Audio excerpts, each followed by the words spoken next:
Y además tuvieron que interactuar con en el ¿cómo se llama? En el foro. El foro que hoy en la mañana me di cuenta, por suerte había puesto el vínculo en el Classroom, ¿no? Supongo que así todos participaron en el foro. No aparecía, si uno cargaba la página, bueno, por lo menos a mí hoy en la mañana cargué la página del blog y no aparecía la pestaña del foro. Dije, chin, se me olvidó poner la pestaña del foro. Y vi que ahí estaban las respuestas, ¿no? O sea, no la había publicado. Y supongo que fue el acceso directo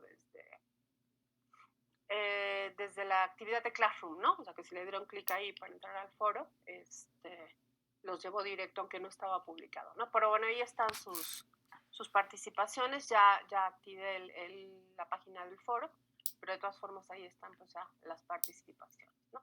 Déjenme nada más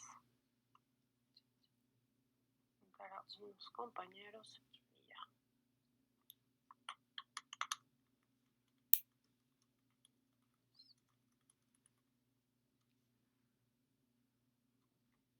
Ok. Bueno, entonces,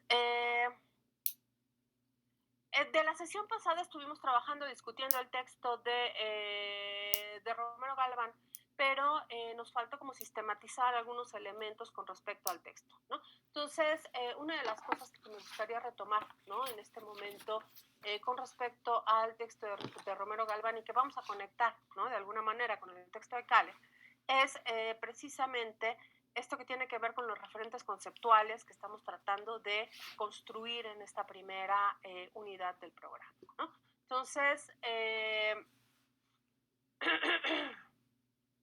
en el texto de Romero Galván, donde habla, hace esta reflexión, pues mucho más desde la experiencia personal y una reflexión que tiene que ver con las formas en que los historiadores construyen, bueno, no construyen, dotan de significado a ese pasado en función también de sus propias necesidades vitales, de su presente y sus referentes. Romero Galván lanza algunas propuestas de lo que es y debe ser la historia. Bueno, no debe ser, de lo que es desde su perspectiva, porque eso es muy claro en señalarlo, ¿no? Esto es desde mi punto de vista, ¿no? Lo señala. Es algo que yo estoy proponiendo a partir de mi propia experiencia y define de alguna manera la historia. A lo largo de todo el texto está integrando elementos que podrían nutrir una definición de historia, pero bueno, es en el texto hay un punto donde específicamente define Romero Galván su noción o su concepción de la historia, ¿no? Déjenme abrir el texto de Romero Galván nada más para leerles, ¿no? Esa parte.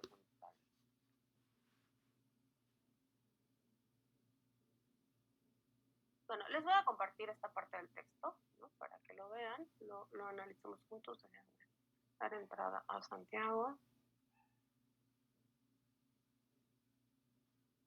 ¿Sí se ve el texto? ¿Sí lo ven o no lo ven? ¿Sí? Sí. Sí, ya sé que les puede parecer absurdo que les esté preguntando 80 veces si ven el texto, pero yo tengo dos pantallas, por eso no sé qué es lo que están viendo de cuál de las dos pantallas, por eso les pregunto tanto. Pues no crean que es necedad de mi parte, es que no sé si están viendo el texto o la lista, ¿no? Que es la otra cosa que tengo abierta, ¿no? Bueno, un segundo. Como siguen ingresando sus compañeros. Ok, bueno, aquí está el texto, ¿no? Entonces, bueno, viene hablando de la historia y la necesidad del hombre de ir al pasado, etcétera, etcétera. Y hay un punto en esta página 3 del texto de Romero Galván, donde nos lanza, ¿no? O nos anticipa su propuesta de historia. Daniel Reyes, ¿puedes leer este último párrafo, el que empieza por puede ser? Claro. Puede ser que la historia sea todo ello, pero la historia es mucho más. Lo que enseguida se leerá no es ni con mucho la definición más acabada que jamás se haya conocido. Más bien se trata de una más que ni siquiera pretende ser original, pero que ha estado vinculada con un ejercicio continuado en las tareas de producir conocimiento del pasado. Es la experiencia la que me autoriza a expresar algo al respecto. Sí, ya sé, puede parecer inacabada, parcial, en suma imperfecta, pero confío en que algo habrá en que sea válido y que signifique algo para los lectores. Ok, muchas gracias, Daniel. Bueno, y aquí nos lanza su propuesta de lo que es la historia. Ok, Marco, ¿puedes leer, por favor, este párrafo, el siguiente? Marco Rodríguez. Sí. ¿Qué parte, disculpe? ¿En la historia o en los Sí, aparte de la historia, que es lo que sigue. Ok. La historia es, en primer lugar, las acciones del hombre en el pasado, con lo cual queda claro, desde el principio, que al referirnos a ella aludimos solo a aquello que concierne al ser humano. Esto, de entrada, nos conduce de lleno a la necesidad de poner en claro una cuestión. El pasado del hombre es inabarcable. Comenzó hace muchos milenios y casi todo lo ocurrido es tan distendido lapso. En este tan distendido lapso ha estado condenado a permanecer en la oscuridad. De todo ello, solo conocemos algo de lo más próximo o aquello que es considerado significativo. Okay, muchas gracias, hasta ahí Marco, muchas gracias. Bueno, esta primera parte, que además desde la sesión pasada, algunos han manifestado su inquietud en torno a este centrarse demasiado en las definiciones de historia en el ser humano, ¿no? Y que vuelve a estar presente en el texto de Kahler, y algunos de ustedes ya leí hoy en la mañana sus comentarios en el foro, algunos de ustedes manifiestan de nuevo esta inquietud, ¿no? En torno a este humanocentrismo, si queremos pensarlo en esos términos, ¿no? Bueno, eso es algo que está presente y tiene una razón de ser, y creo que en el texto de Kahler, bueno, aquí lo enuncia Romero Galván, y en el texto de Kahler va a ser un poco más claro, o debería ser un poco más claro, ¿por qué? ¿Por qué centrarse? ¿Por qué hablar de historia solamente remitiéndose al ser humano, ¿no? Pero bueno, ahorita abordaremos ese punto, pero aquí está este elemento. Y lo que nos dice Romero Galván como una primera definición de historia es que la historia son las acciones del hombre en el pasado, ¿sí? Esa es una primera definición muy sencilla, ¿no? Enunciar las acciones del hombre en el pasado. Bueno, y bueno, después nos da algunos elementos más, ¿no? Pero no es la única definición que nos da Romero Galván de la historia, ¿no? Elena, por favor, ¿puedes leer el siguiente párrafo? La historia es también lo que los hombres han escrito de su pasado, para dejar memoria de él. Esta segunda acepción es la que se ajusta más al significado del término, según fue definido desde la antigüedad como la narración que se hace de aquello que es producto de una indagación de lo ocurrido en el pasado. Ok, ya está ahí. Muchas gracias, Elena. Entonces aquí nos da otra definición de lo que es la historia, ¿no? Y aquí nos dice, la historia es también lo que los hombres han escrito de su pasado, ¿no? Entonces tenemos una primera definición que remite a la historia es o son las acciones del hombre en el pasado, y la historia es lo que esos hombres han escrito, bueno, digamos en la humanidad, ¿no? Ha escrito de su pasado para dejar memoria de él, con una intención justamente de dejar esa memoria, ¿no? Déjenme un segundo, aquí Alan salió. Se marchó. Ya su barca le llamó libertad. Ya, ok, perdón. Ok, bueno, entonces, estas dos definiciones que nos da de historia, lo que nos permite ver que, vamos a ver un poco que acontece lo mismo con el texto de Kahler, es que son dos formas distintas de concebir la historia, el término historia. Y esto nos remite pues al primer apartado de este programa, de la primera unidad, que tiene que ver con el carácter polisémico de la historia, ¿no?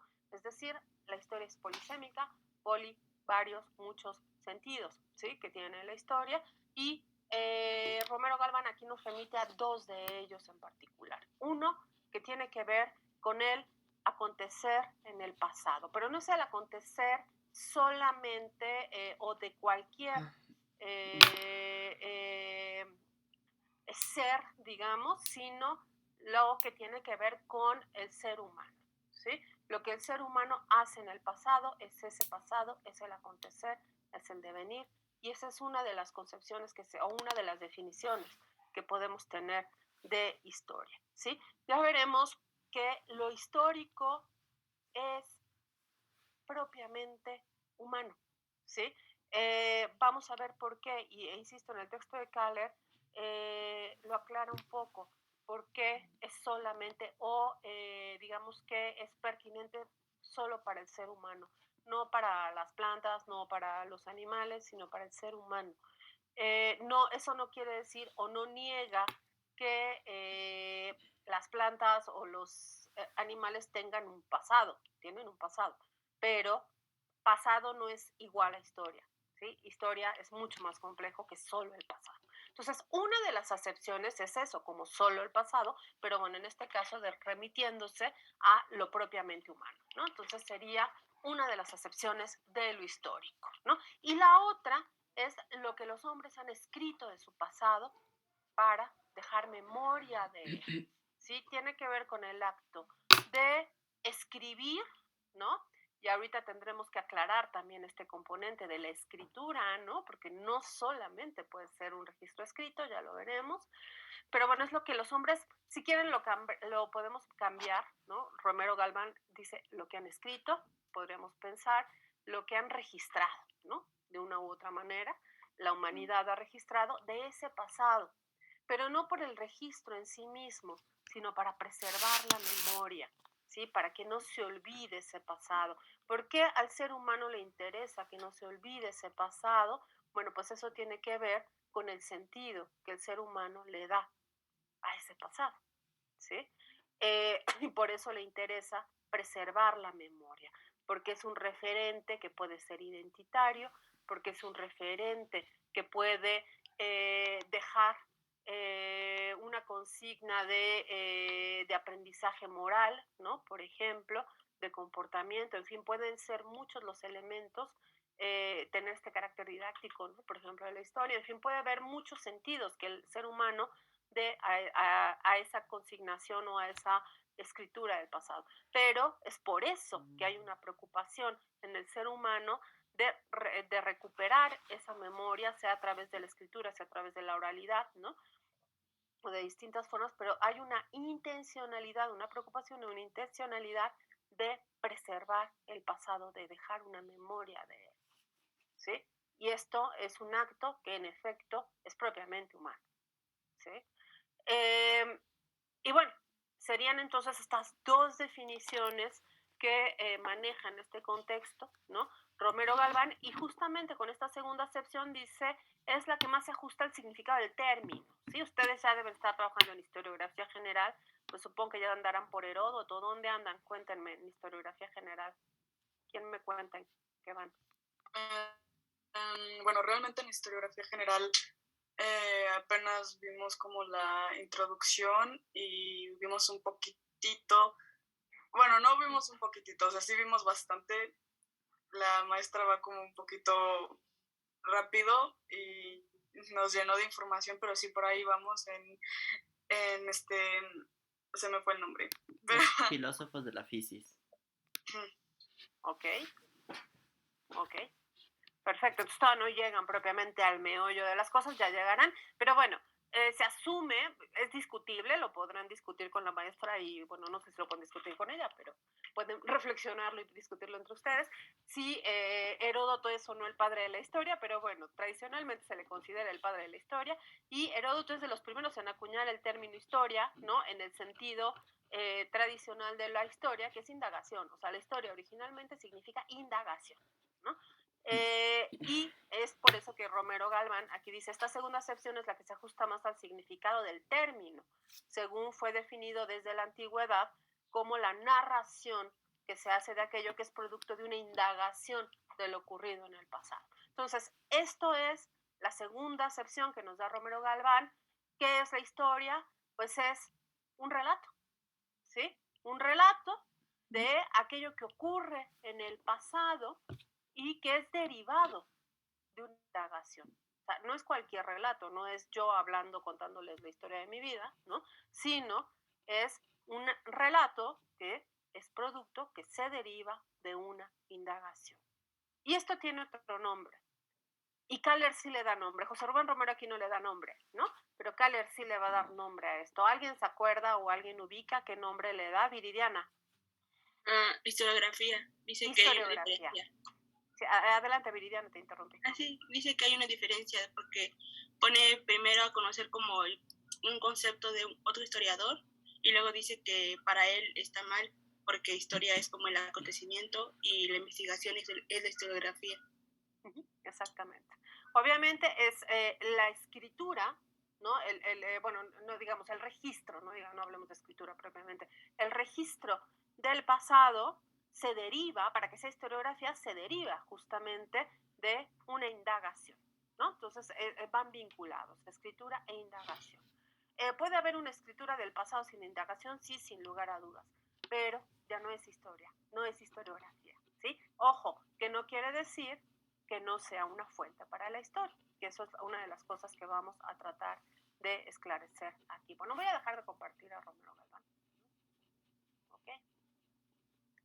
Y seguimos. Entonces, déjenme nada más volver a aquí, poner participación. Y vamos con Viridiana. Ok. Viridiana. Espérame un segundo, Viridiana, porque creo que hay dos Viridianas, ¿no? Sí. Ok. Perfecto. Ok. Perfectísimo. Bueno, ¿hasta aquí hay alguna duda? ¿No? Bueno, entonces hablamos de esta condición, carácter, no condición, polisémico de la historia. Hablamos de la historia concebida como el acontecer humano en el pasado. Esta concepción de la historia como escritura, como registro, ¿no? Del pasado, que es muy importante hacer la distinción. Pareciera que no. O sea, en sentido estricto, historiografía quiere decir escritura de la historia, ¿no? Pero esto parte de una concepción pues muy centrada, ¿no? En las nociones occidentales de lo que es propiamente la historia, ¿no?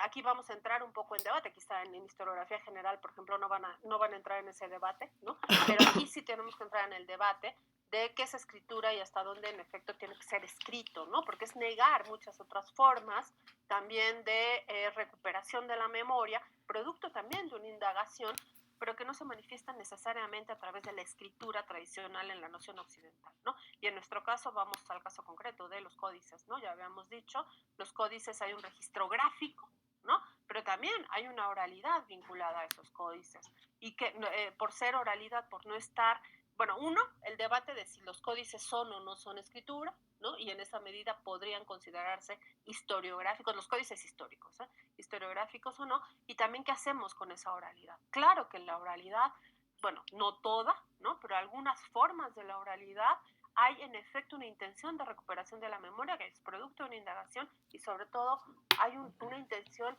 interpretativa, explicativa, que es uno de los componentes fundamentales del fenómeno historiográfico, ¿no? Que ya definiremos. Entonces, digamos que remitirlo exclusivamente a la escritura, pues es una visión muy occidental, ¿no? Y tenemos que abrirla, ¿no? Abrirla hacia lo que a nosotros nos compete, ¿no? Tampoco se trata de decir todo lo que hable del pasado es historiografía, porque tampoco se da de esa manera, pero sí tenemos que tener nociones mucho más amplias que nos permitan comprender el fenómeno historiográfico, la recuperación de la memoria y la intención de recuperación de la memoria en las diversas sociedades, ¿no? Sobre todo a partir de estos elementos que tienen que ver con una intención propiamente interpretativa y explicativa, que es lo historiográfico, ¿no? Entonces, bueno, por eso ya discutiremos también estos asuntos que tienen que ver con los códices y la oralidad vinculada a los códices antiguos, ¿no? Ok, bueno, entonces, faltaría, en el caso del texto de Romero Galván, referir como una tercera acepción que no nos es tan relevante, pero hay que señalarla, ¿no? De la historia, que tiene que ver con la disciplina misma, ¿no? Entonces, por un lado tenemos, ¿no? Historia concebida como el pasado, el devenir, el acontecer, ¿no? Obviamente del ser humano en el pasado, ¿no? O sea, la historia como pasado, la historia como discurso sobre ese pasado, indagación y discurso sobre ese pasado, que también se le llama historiografía, y así la llamaremos nosotros, y una tercera acepción que tiene que ver con la disciplina simplemente, ¿no? La historia. Son las tres grandes acepciones en torno a la historia, y bueno, es importante hacer la distinción justamente porque estos elementos, estas nociones, estas concepciones de la historia, de la definición de la historia, a veces genera confusión cuando no hacemos esta distinción o la comprensión, asumimos que todo, ¿no? Llamamos historia a todo como si fuera sinónimo, y no es exactamente lo mismo, ¿sí? Tenemos que hacer la distinción claramente. Obviamente en el lenguaje coloquial, ¿no? Pues me voy a referir, o la gente se refiere a historia como sinónimo en estas tres acepciones, pero nosotros como historiadores sí tenemos que tener muy clara esa distinción. Una cosa es el pasado, otra cosa es la disciplina misma, y otra cosa son los discursos sobre ese pasado, ¿sí? ¿Por qué? Porque aquí lo que vamos a tener en discusión muchas veces, incluso en muchos de los debates teóricos, es hasta dónde la única forma de conocer la historia, ¿sí? Sí, en esta acepción múltiple, ¿no? O de conocer el pasado, ¿no? ¿Cómo puede el hombre conocer el pasado? Ese pasado, la historia como pasado. ¿Está ahí el pasado, esperando que el historiador lo descubra? ¿O ese pasado es una construcción de significado por parte del historiador, a la que se tiene acceso a través de qué? De los discursos del historiador sobre ese pasado, ¿sí? Entonces, bueno, esta es una discusión que no vamos a resolver aquí, ¿sí? Pero es algo, ¿no? Que los invito a que lo reflexionen, si quieren lo platicamos en algún momento, pero no es propiamente el sentido, ¿no? Vamos, indirectamente vamos a estar hablando de eso, ¿no? Pero no nos vamos a concentrar en el punto, ¿no? De hoy es el día del debate, ¿no? Entonces, bueno, la idea es justamente que hay que hacer esas distinciones, ¿no? En lo histórico. Y nosotros nos concentramos justamente en las dos acepciones: historia como devenir, y la parte que tiene que ver con la historiografía, lo historiográfico propiamente, que va a ser nuestro objeto de estudio. El curso es Historia de la Historiografía, bueno, Historiografía de México, se le llama, ¿no? Historiografía de México 1, que en realidad es Historia de la Historiografía de México 1, y nos vamos a concentrar en el fenómeno propiamente historiográfico, que es lo que vamos a tener que definir. Ya dimos una primera aproximación, si partimos de la etimología, ¿no? De lo que señala aquí el propio José Rubén Romero, que tiene que ver con una indagación que deriva en una escritura o en un registro del pasado del ser humano, pero no solamente el registro de ese pasado, sino precisamente con una intencionalidad particular, que es preservar la memoria, por las razones que sean, pueden ser variadas, ¿sí? Y ya lo veremos, esas razones también son históricas, pero hay una intención de preservar la memoria, esa intención es fundamental, ¿sí? Eso es lo que constituye, o uno de los elementos que constituye lo historiográfico propiamente, ¿ok? ¿Dudas hasta aquí? ¿Ninguna duda? Bueno, entonces, bueno, un poco me interesaba, ¿no? Que trabajáramos este texto que leyeron la semana pasada de Romero Galván, bueno, un poco para jalar de ahí estas definiciones y empezar a discutirlas, ¿no? Porque son las definiciones, ¿no? Ni el autor mismo tiene la intención de que sean las definiciones de historia, ¿no? Pero bueno, un poco empezar a construir una definición de historia, que no se las voy a dar yo, vamos a discutir en este curso, así vamos a funcionar, ¿no?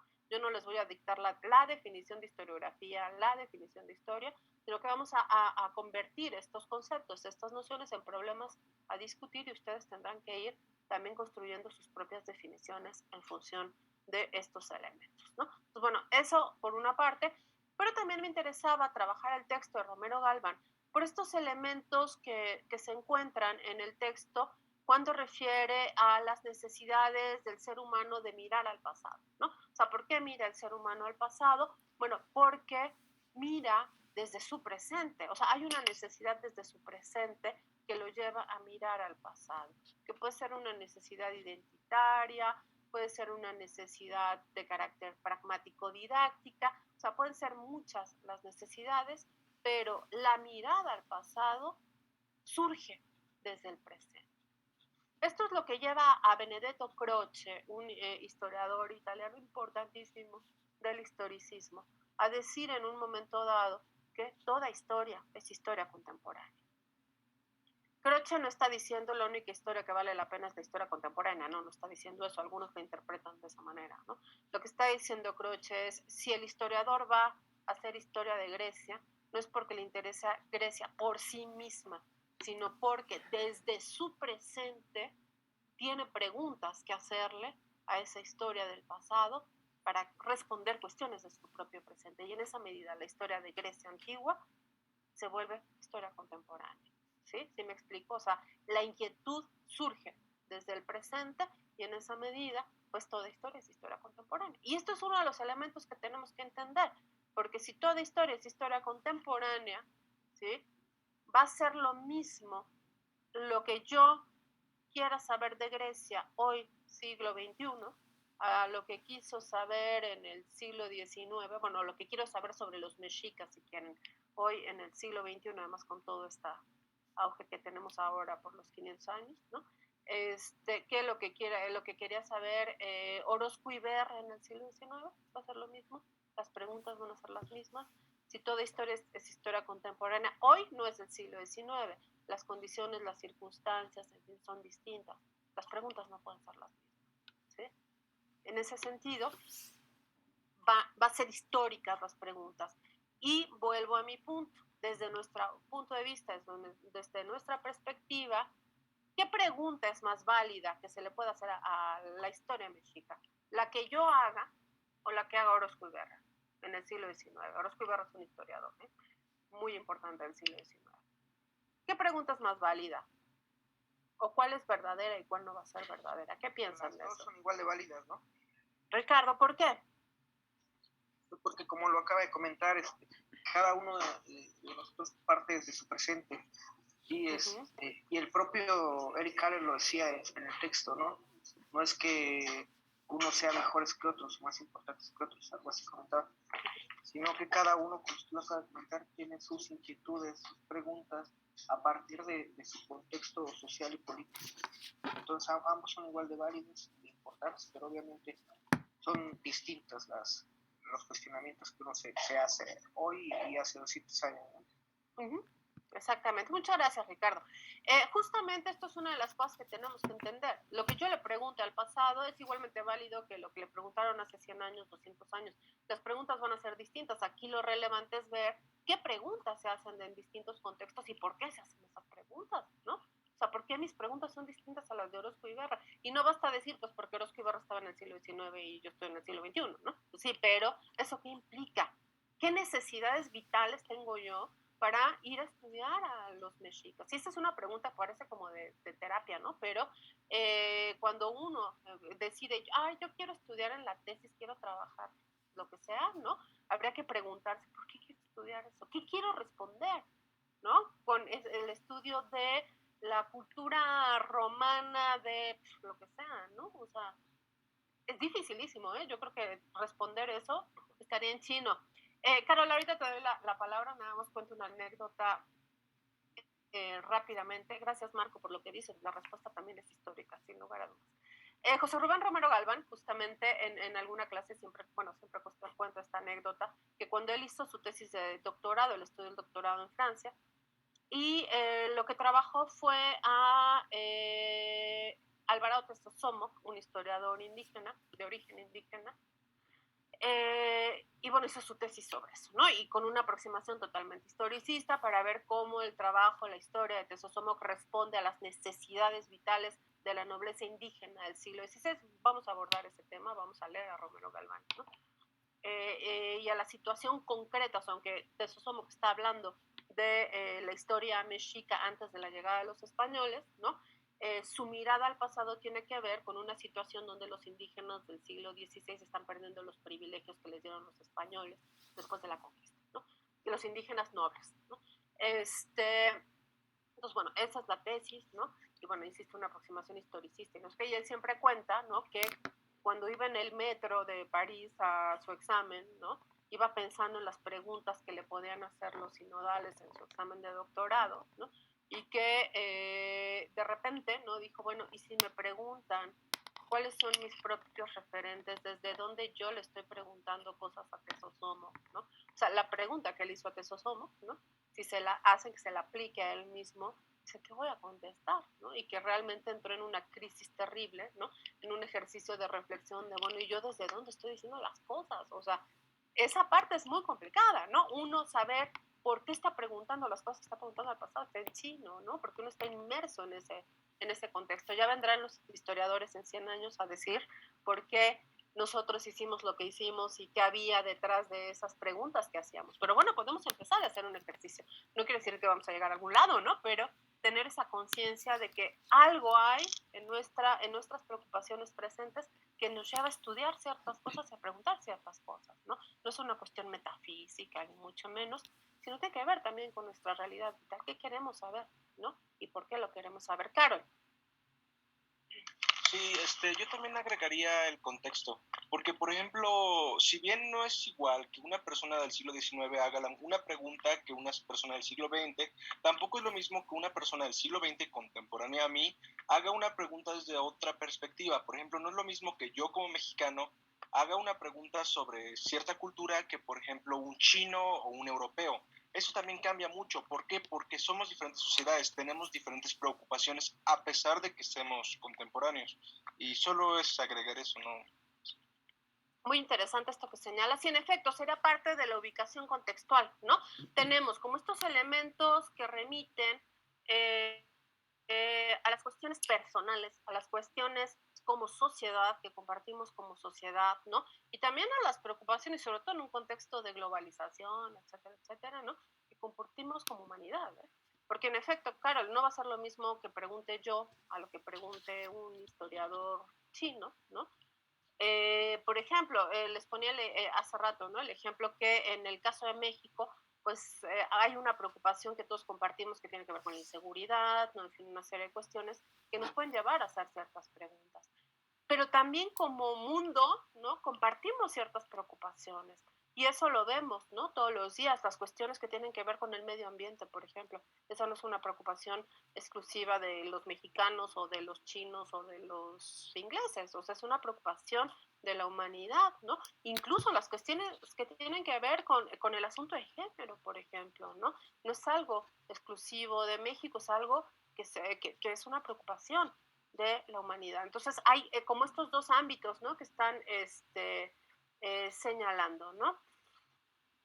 Sí, justamente, Daniel, ¿no? Eso es un poco lo que de alguna manera Romero Galván está planteando en este texto, ¿no? No lo dice explícitamente, pero ahí están, ¿no? Estos elementos y que sin lugar a dudas Kahler lo va a plantear, ¿no? En su texto. Daniel. Y después Viridiana. Pues pienso en relación, bueno, acaban de mencionar sobre el contexto externo, pero pienso que también existe un contexto interno, es decir, el propio de la persona. Lo podríamos observar, por ejemplo, con dos ejemplos, que uno podría ser bueno, las vivencias, es decir, lo histórico de la persona, que podría ser, por ejemplo, Viktor Frankl, con El hombre en busca de sentido, mientras que hay un contexto natural, que es la persona a través del tiempo y no necesariamente en relación a sus vivencias, sino en relación a su estado físico, por así decirlo, como el pintor William Utermohlen o algo así se llama, el cual, bueno, fue el pintor estadounidense del siglo pasado, el cual básicamente diseñaba sus bocetos o sus pinturas, autorretratos, en base a su conocimiento, pero este conocimiento estaba en detrimento en relación a su enfermedad, que tenía Alzheimer. Era el famoso que no podía pintar su nariz porque no sabía que era una nariz. Entonces, considero que es necesario tomar en cuenta también el contexto interno de los historiadores, que usted dice que los historiadores son quienes realizan la historia. Entonces, creo que también es muy importante eso, porque no hay de alguna manera algo que pueda generar como una congruencia histórica en relación a todas las personas que estudian la misma historia. Y de igual manera, en el momento en que se estudia la historia, es demasiado complejo. Ya lo habían mencionado, la respuesta también es histórica, de Marco. Entonces, de esta manera lo podemos ver con diversos puntos, como por ejemplo el conocimiento la sapiencia de la ubicación de un electrón dentro de un átomo. Es decir, esto es solamente en ese momento, pero ese momento ya pasó. Entonces, ¿qué estás investigando? Estás investigando un futuro, un pasado o un presente. De igual manera, podemos ver qué tan complejo es objetivizar la historia a través del experimento, por ejemplo, de las dos rendijas. Es decir, nosotros cómo podemos ser externos sin entrometernos, pero a la vez metiéndonos y analizando ese tema. ¿Se puede? Como A ver, Daniel, explícame el experimento de las dos rendijas. Empecemos por ahí. Bueno, el experimento de las dos rendijas es básicamente física cuántica, en el cual hay dos rendijas y el objetivo de este es saber qué es un fotón de luz, es decir, un fotón, es decir, la luz, si es una partícula o una onda. Al usted lanzar fotones de luz a través de una rendija, se genera una línea. O sea, es lo lógico, como si fuera una pistola de gocha. Mientras que si usted pone dos rendijas, en vez de que se generen dos líneas, se generan ondas. Es decir, no solo se generan dos ondas, sino se generan diversas ondas, como si usted hubiera pintado varias líneas. Sin embargo, si no se visualiza el experimento, si no hay ningún observador, es decir, el experimento se hacen las dos rendijas y la pistola de fotones dispara, se generan nada más dos líneas. Si usted no está visualizando el experimento, es decir, si se disparan los fotones y pasan por esas dos rendijas y usted regresa, va a encontrar dos rendijas, pero si usted lo está observando, va a encontrar varias rendijas. Es decir, no se sabe aún, no está comprobado como la razón de ser, porque cómo puede afectar la vista o bueno, el análisis un experimento, pero pues es lo que hay ahorita en la física. Entonces, ok, Daniel, entonces, a ver, lo que entiendo que tú tratas, tu inquietud al respecto es hasta dónde el historiador interviene en este proceso de construcción del pasado y hasta dónde sí se puede ser objetivo, no, o sea, qué tanto interfiere en este proceso. O sea, creo que es un poco lo que tú estás tratando de señalar, ¿no? ¿Sí? ¿Entiendo bien? Sí. Ok. Y bueno, esa es una de las cuestiones. Ahora, el asunto, Daniel, yo digo que el historiador es quien construye esa interpretación del pasado, ¿no? Pero se puede discutir, ¿eh? O sea, no quiero que repitan lo que yo digo. Si no están de acuerdo conmigo, me parece maravilloso. El punto es que, bueno, hay que entender que hay distintas posiciones, ¿no? Y ustedes pueden ubicarse donde quieran, ¿no? Pero hay distintas posiciones al respecto. Y eso implica que la historia, el conocimiento histórico no es algo dado ya, algo establecido, algo definido, sino es algo que se transforma, que se modifica, que es histórico el mismo, y que las discusiones y los debates que se dan en distintos momentos responden a qué, pues también a un componente histórico, ¿sí? Contextual. ¿Qué preocupaciones tienen hoy los historiadores? ¿Por qué están discutiendo ciertas cosas que no se discutían hace 100 años y hoy sí se discuten? Y a lo mejor hoy estamos discutiendo cosas que ya se habían discutido antes, ¿no? Se dejaron de discutir y hoy volvemos a discutirlas, ¿no? Entonces, ¿qué es lo que está llevando a esto? Pues hay un componente histórico también, hay un componente contextual que tiene que ver con los requerimientos, las inquietudes, los miedos, las preguntas de los seres humanos en general, no solo de los historiadores, ¿no? Gracias, Daniel. ¿Algo más que quieras señalar? No, por el momento no. Ok, muchas gracias. Viridiana. Sí, yo tengo una pregunta con respecto al texto de Kaller. Es que hubo un momento en el que en sus notas de pie, que no sabía que podían ser tan largas para empezar, pone como, cuando estás explicando como la relación del significado y la historia, ¿no? Y pone que para quien el significado sea tener un propósito, dice, en los días actuales le parecería muy vano, porque por lo que vi, el libro es de 64, ¿no? Y me recordó a lo que dijo en la primera clase, que los libros pueden llegar a tener un momento como fuente primaria, depende del contexto en el que fue escrito. Y me recordó a la Guerra Fría, porque dice que habla de doctrina y de manipulación de la historia. Como que eso me recordó. Y quería ver si tenía razón yo. Viridiana, bueno, ahorita vamos a entrar al texto de Kaller, pero bueno, anticipamos un poco esta parte. Un poco lo que se está refiriendo Kaller en esa parte, si mal no recuerdo, tiene que ver con el sentido que se le atribuye a la historia, porque en algún punto habla, por ejemplo, el sentido de la historiografía medieval, ¿no? O sea, que en la Edad Media se le da a la historia. Cómo la historia tiene un sentido para el ser humano medieval, ¿no? Para la sociedad medieval, que está vinculado a la visión providencialista de la historia, ¿no? En fin, todo esto. Con la historia de la salvación, pues, ¿no? De alguna manera. Y cómo en el siglo XX, de hecho es crítico con eso Kaller, la historia pierde sentido, pierde ese sentido. Ya no tiene ese sentido, ¿por qué? Porque estamos hablando de la época, el siglo XX es la época de la profesionalización de la historia y de, obviamente, de la cientificación de la historia, ¿no? Entonces, desde una perspectiva científica, el sentido que se le atribuye a la historia, pues sería el conocimiento por el conocimiento mismo, ¿no? O sea, conocer sin tener este carácter trascendente que le daban en la Edad Media o en el siglo XIX, ¿no? Y es un poco lo que está señalando Kaller en ese apartado, ¿no? O sea, hoy en día, bueno, en ese momento, pero finalmente en el siglo XX, querer pensar que la historia tiene un carácter pragmático en ese sentido, trascendente o teleológico, ¿no? Pues ningún historiador lo va a decir. Más allá, aunque lo crea, no lo va a decir, ¿no? ¿Por qué? Porque la historia es ciencia. Y la historia sirve para conocer, no para saber si nos vamos a salvar o nos vamos a ir al infierno, o si ya llegamos al progreso, ¿no? O si nos regresamos, o qué, ¿no? Sino es el conocimiento, ¿no? Por sí mismo.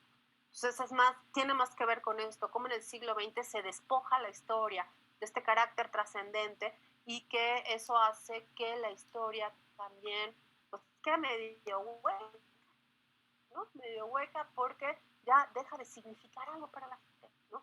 Ahora, que el historiador en el siglo XX tenga la intención de hacer, digo, no todos, pero algunos historiadores, sobre todo de corte positivista o neopositivista, ¿no? O como se les quiera llamar,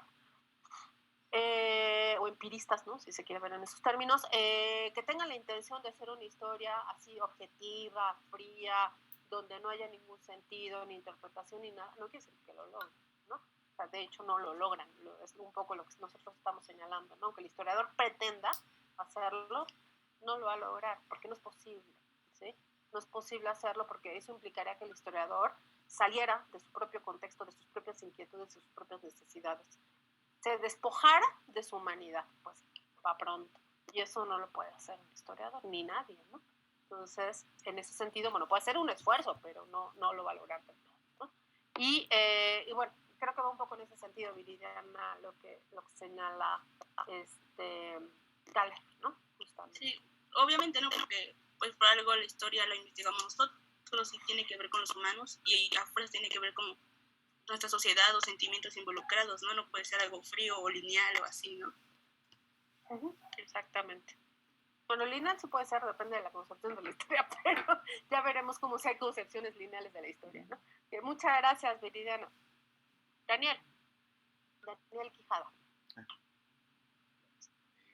Quería comentar más que nada lo que dijo Daniel de Reyes sobre su cuestión de la historia, ¿no? Y creo que Kaller nos responde más o menos cuando dice que, bueno, indagar en el pasado y es el humano el que le da coherencia y sentido a los hechos históricos, ¿no? Es como que es que la historiografía es aquel hilo conductor entre varios, o sea, para que tengan como secuencialidad, causalidad, por así decirlo. Es como que lo que yo veo de la pregunta, o sea, ay, ¿cómo les digo? Estoy tratando de entender, Daniel, no acabo de entender, porque tú realmente es el texto de Kaller, ¿no? Justamente. Y Ajá, sí, te interrumpí. No, perdón, es que la duda de Daniel es como que ¿cómo lo digo? Que ¿por qué el humano, no? O sea, es que eso es lo que yo le entendí, como que ¿por qué las cosas? O sea, ¿por qué surgen? Uh-huh. Y entonces, o sea, están los hechos, pero necesitas darle coherencia, y es el historiador el que le da la coherencia. Uh-huh. Y pues Carol lo dice que es el significado, pues eso, más o menos eso. Ok, creo que ubico, ¿no? Que tiene que ver con cómo define el propio Kaller la construcción del histórico, ¿no? Justamente, y que tiene que ver con esta dotación de significado, ¿no?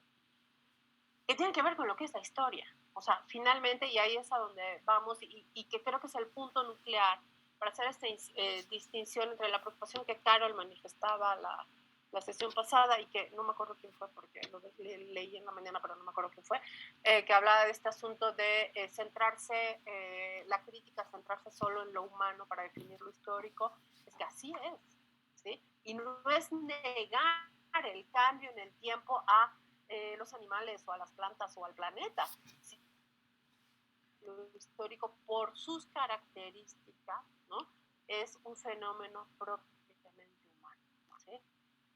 Ahorita, y en el texto de Kaller lo explica en alguna medida, si no ahorita volvemos sobre este punto, ¿no? ¿Les parece entonces si entramos al texto de Kaller, ¿no? Vamos con el texto de Kaller y bueno, un poco la respuesta a esa pregunta que se planteaba en el foro, ¿no? De por qué lo llama de esa manera, pero bueno, me interesaría que me contaran un poco su lectura de Kaller, qué recuperan, qué rescatan del texto de Kaller, qué les pareció el texto de Kaller, le aclara algo desde la perspectiva general de su noción de la historia, pero también de los conceptos que estamos tratando de hurgar, ¿no? En esta primera parte del curso, ¿no? Entonces, ¿quién quiere hablar del texto de Kaller? ¿Quién se arranca primero? Erandi. Te voy a pedir un favor, Erandi. Cuando entres a la sesión, pon solamente el Erandi, porque si no me revuelvo, no te encontraba en la lista. Ya vi que estás como Erandi, no como Gabriela. Entonces buscaba a Gabriela y no tengo a Gabriela, ¿no? Entonces, digo, ahorita no importa. Pero bueno, adelante. Bueno, lo que yo más recupero de la lectura es esto que pone de los factores para hacer historia, ¿no? Que es para él lo más importante. Que para hacer historia necesitan 3 cosas más relevantes, que es una conexión de acontecimientos, la relación de esta conexión con con alguien que proporcione coherencia, y la más importante es alguien que le dé, que pueda comprender esta conexión y esta coherencia, y al final cree el concepto que es el significado de la historia. Entonces siento que eso es lo que más rescato de toda la lectura, y pues su definición de historia, la verdad me revolvió un poquito, como que primero daba una definición básica, después como que decía que no era, por ejemplo, que la historia es el acontecimiento mismo, y después decía que no hay que acontecer, no, que que el acontecer para que sea historia debe estar relacionado entre sí. Uh-huh. Y entonces, no sé, como que eso me confundió un poco, pero sí, es todo. Ok.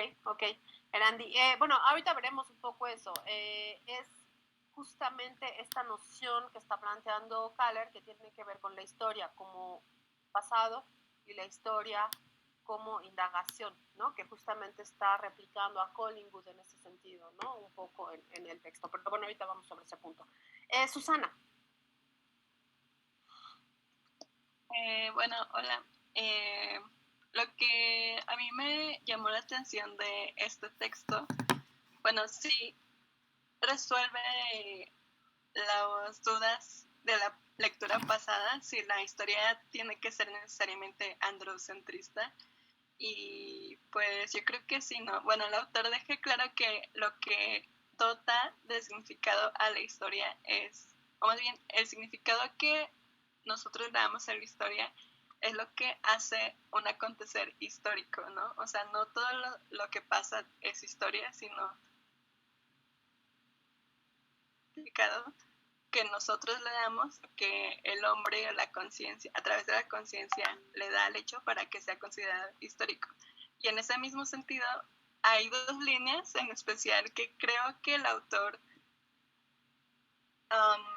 deja claro que no todos los hombres pueden tener historia, porque pues no están dotados completamente de conciencia y en ese caso no pueden tener una identidad formada que forme la historia individual y a la vez participar de la historia colectiva. Entonces, él lo define aquí como carrera, que pues sí, que se da a las personas que no están completamente, pues bueno, que yo interpreté que el autor se refiere a las personas que, pues por así decirlo, sufren de sus facultades mentales y que por lo tanto no tienen un desarrollo completo de lo que es la conciencia y por lo tanto no pueden dotar el significado a los hechos que les van sucediendo. Y bueno, con esto es como una duda, no sé si yo lo interpreté mal o si sí dice eso o si, o bueno, eso fue lo que yo rescaté y pues bueno, con eso termino. Gracias. Susana, dos cosas, ¿sería androcentrista o antropocentrista? Permítame. Androcentrista. Estoy rápidamente investigando.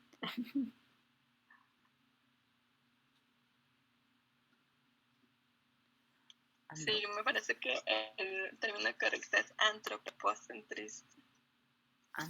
Que sería más bien centrada en el ser humano, ¿no? O sea, ese sería el sentido.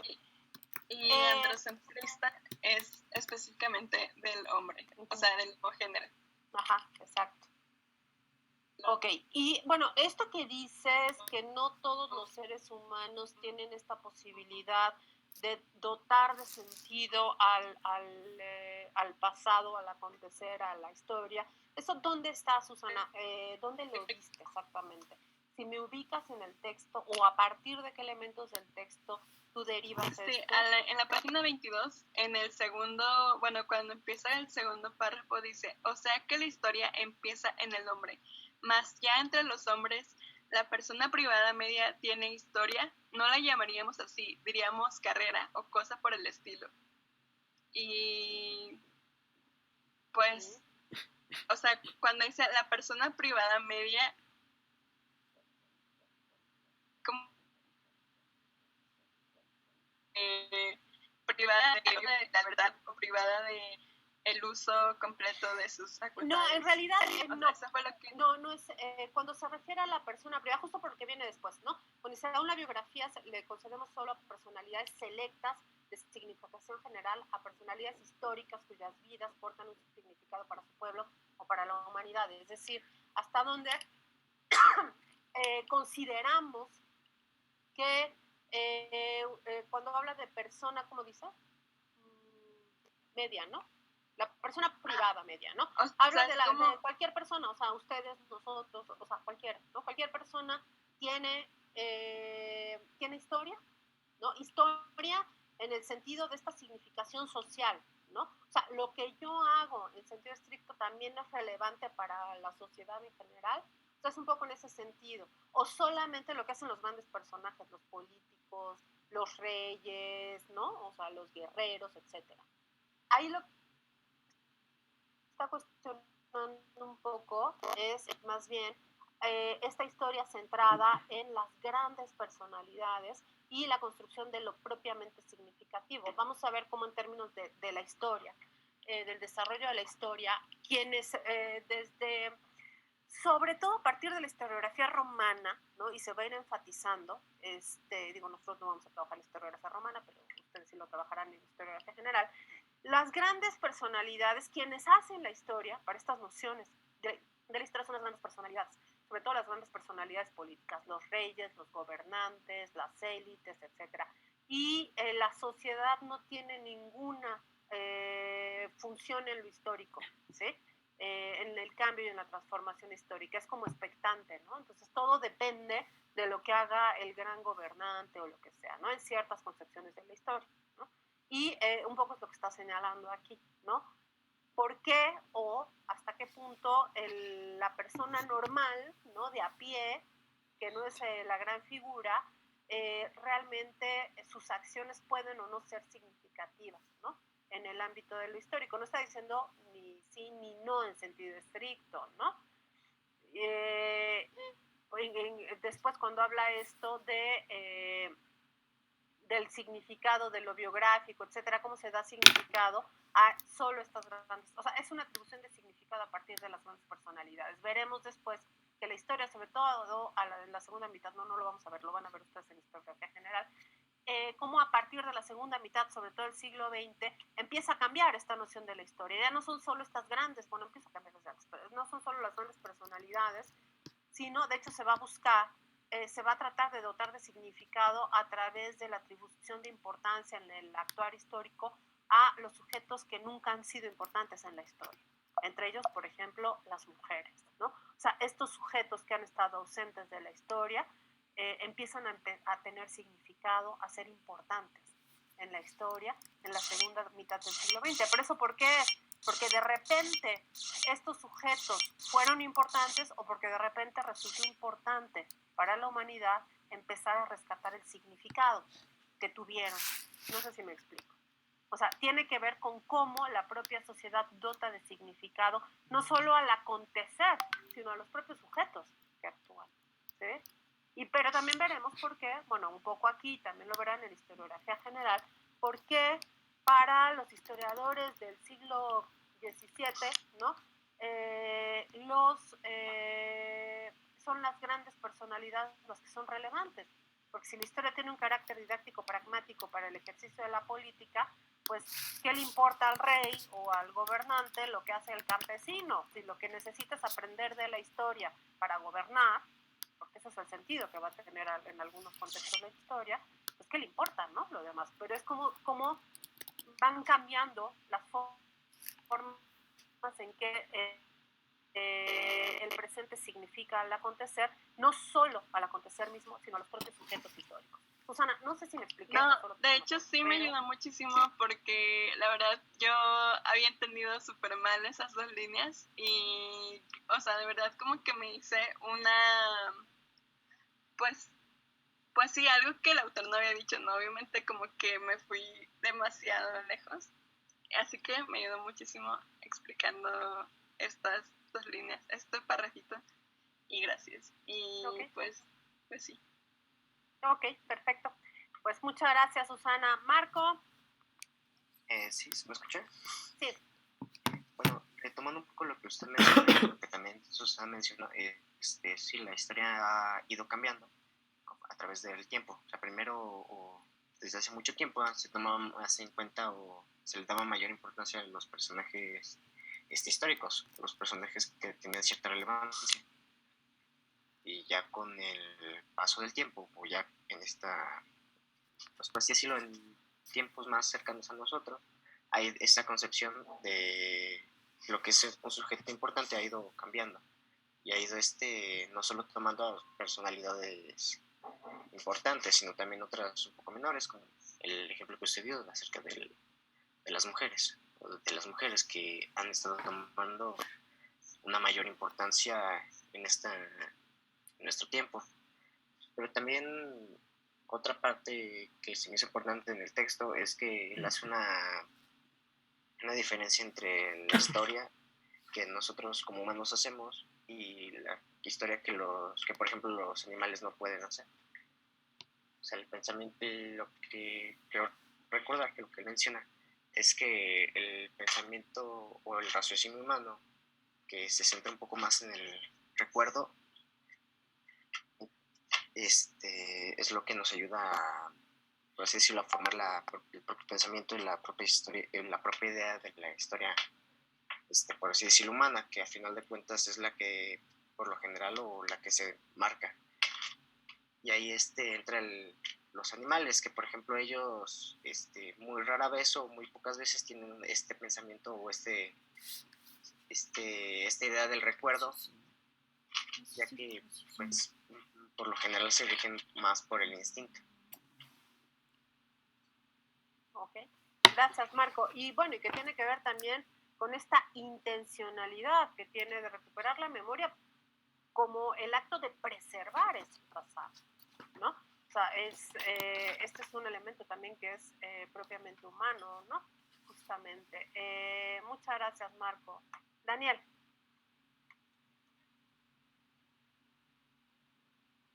Daniel Reyes, perdón. Hola, hola. Pues a mí me encantó un poquito mucho la lectura, y... ¿Un poquito o mucho, Daniel? O sea, un poquito mucho. O sea, no estoy tan emocionado, pero sí me gustó mucho. Okay. Entonces, lo que rescato, bueno, hay dos partes que rescato. Una que es directamente una cita textual, que es la que de hecho estaba en un pie de página. Es de Theodor Lessing y dice, genera la definición de historia como una imposición unilateral de sueños de deseos individuales a acontecimientos en brutos. Y pues, bueno, es que yo estoy muy conflictuado en relación a que la historia la genere una sola persona desde un punto de vista. A mí me gustaría como que una historia más general, pero bueno, ya iré venciendo esa idea en relación al avance de la carrera. Y me encanta cómo entre líneas el autor dejó ver como a la historia como un acontecimiento o una serie de descripciones que menciona que tras su aceptación y repetición se genera y nutre a sí misma, siempre, bueno, de manera cíclica, siempre y cuando exista alguien que la estudie. Entonces, eso fue con lo que me quedé del texto. Sin embargo, me conflictó un poco la manera en la cual el autor veía la historia. ¿Por qué? Porque relativamente siento que aún estamos perdidos inclusive en relación al cómo se ve la historia. Es decir, bueno, el mismo autor planteaba sobre tiempos remotos, bueno, tiempos pasados, en relación a las deidades, en relación a la misma ilustración, y pues venía de los filósofos como, pues básicamente nihilistas. Entonces, el cómo aún, inclusive hasta nuestra época, porque ahorita estamos en relación a la historia y ya vamos a reinterpretarla y a cultivar a cultivar aquello de lo que deberíamos de estar orgullosos. Sin embargo, pienso que también debería de haber una manera para visualizarla de una manera más directa y más disruptiva en relación al cómo se podría generar una historia simple que no tenga de alguna manera puntos de vista o parcialidades. Me conflictó un poquito también, bueno, pero también debemos de ver el cómo la vamos a tomar, porque el mismo Nietzsche decía que básicamente era la historia era un continuo de, bueno, que no existía una historia predefinida. Sin embargo, esto nos llevaba a una contradicción en relación a lo que él mismo decía, que éramos desconocidos para nosotros mismos. Entonces, ¿cómo podríamos generar la historia en un punto medio? Es decir, en relación, bueno, en contra de un eterno retorno, que sería lo de Nietzsche, la forma cíclica, y una entropía no, una entropía, sí, la entropía que busca la física. Es decir, todo sistema busca la expansión y el desorden. Entonces, ¿qué punto medio podría existir en esta búsqueda de conocimiento histórico? ¿Cómo se podría de alguna manera generar tanta información sin llegar a un tipo de rampancia? Es decir, ¿cuál es el punto medio al cual considero aún no hemos llegado? Porque, como le digo, pues ahorita estamos como que en la idea de rescatar nuestros antepasados, o bueno, nuestra historia pasada. Entonces, esa sería como que mi duda y como que lo que más me deja el mismo texto. ¿Cuál es el punto medio de todo? Daniel, Pues lo que pasa es que encontrar punto medio implicaría necesariamente una visión, podemos pensar, estandarizar el conocimiento histórico, y eso no va a pasar porque el conocimiento histórico es histórico él mismo, como lo es el conocimiento científico también.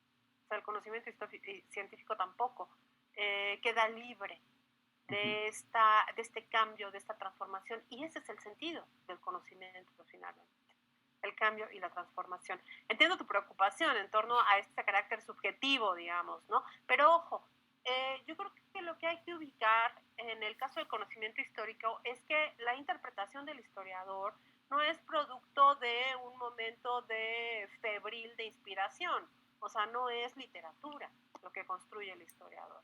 O sea, el historiador construye interpretaciones sobre una base documental que le permite hacer esas interpretaciones. O sea, no se está inventando las cosas, o no debería, hay algunos que sí, pero no debería, ¿no?, estarse inventando las cosas, ¿no? O sea, el historiador construye a partir de una base documental, digamos, objetiva en ese sentido. Ahí está, ¿no? Ahí están los documentos, y en función de esos documentos establece los acontecimientos históricos, las conexiones entre los acontecimientos y explicaciones. Porque lo relevante de la historia no son los acontecimientos.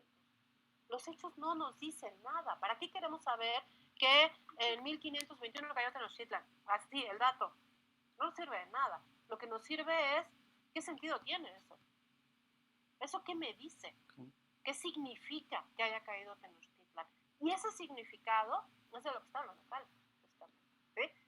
Ese significado lo da el historiador, ¿sí? Y el significado lo va a dar en función de sus propios referentes, obviamente de una base, ¿sí?, objetiva, digamos, documental, pero lo va a hacer en función de sus propios referentes, sus inquietudes, sus posicionamientos, etcétera, etcétera, ¿sí? Y que tiene que ver con las necesidades de su propio presente. Eso es muy, muy importante entenderlo. Entonces, no es que el historiador se esté inventando el pasado, es que lo está mirando desde lugares distintos.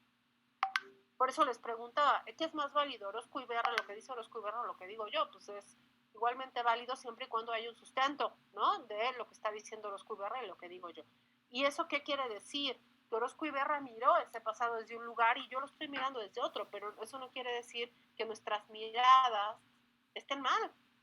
Simplemente estamos viendo de distintos lugares. ¿Por qué?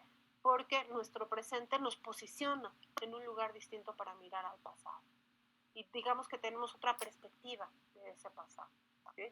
Entonces, insisto, no es que el historiador se invente, ¿no?, la historia. Hay una base objetiva a partir de la que construye, pero finalmente la historia, y esa es una de las cosas que nos va a decir Kaller, ¿no?, como esta distinción pasado, historia, historiografía no son lo mismo.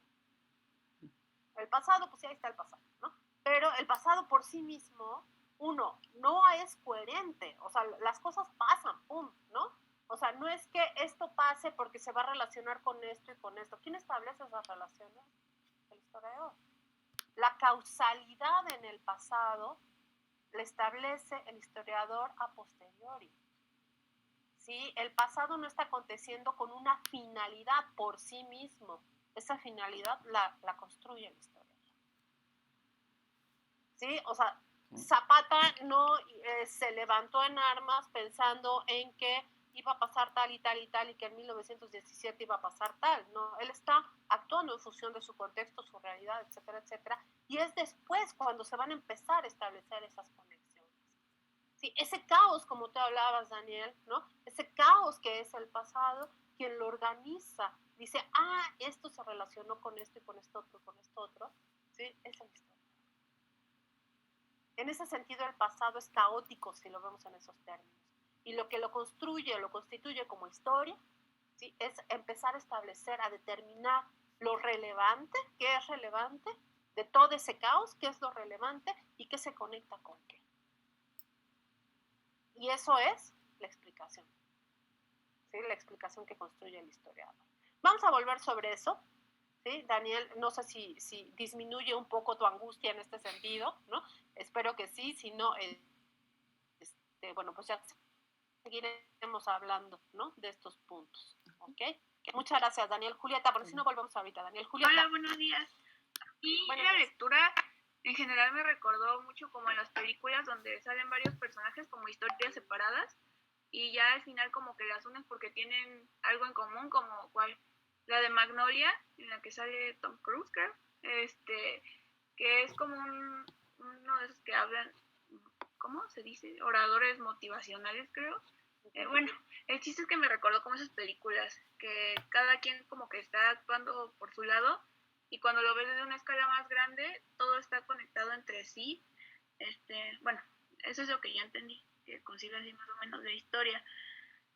Y me quedó la duda cuando en el pie de página, en el que como que refuta a Theodore Louis, porque dice que su teoría es como muy subjetiva, porque el significado de la historia para él es el significado que le da a cada uno, y luego dice que cuando lo refuta, dice que no se da cuenta que cuando interactúan el sujeto y el objeto sujeto se convierte en un hecho objetivo porque forma parte de la conciencia humana.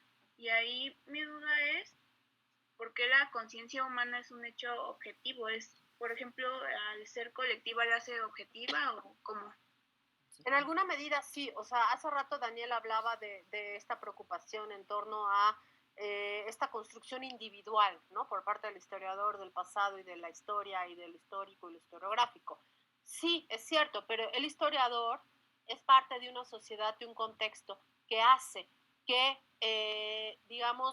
comparta puntos de vista, visiones y ciertas tendencias de interpretación de sus contemporáneos. O sea, sin negar el plano individual, la importancia de lo individual, somos seres sociales, somos seres históricos y hay una serie de elementos que hacen que compartamos todos, sin importar la diferencia de edad, podemos pensar, y a veces también haciendo la distinción de edad, que compartamos ciertos elementos, que haya preocupaciones que nos identifican de alguna manera, ¿no? Y esto es lo que hace que exista acuerdo o desacuerdo también con ciertas visiones o interpretaciones de lo histórico, ¿no? En ciertos contextos, ¿no? De alguna manera Ortega, que es un gran filósofo, ¿no? Y que va a aportar mucho en el siglo XX, Ortega y Gasset, al pensamiento histórico, ¿no? Ortega va a señalar en una de sus frases célebres, ¿no? El yo soy yo y mi circunstancia, ¿no? Y esa circunstancia es una circunstancia común y que hace que de alguna manera se puedan compartir elementos y puntos de vista. Y sobre esto justamente va a abordar la siguiente lectura que van a hacer, que es la de Edmundo Gorman, pero bueno, ya lo discutiremos, ¿no? Después la lectura de Gorman, cómo plantea justamente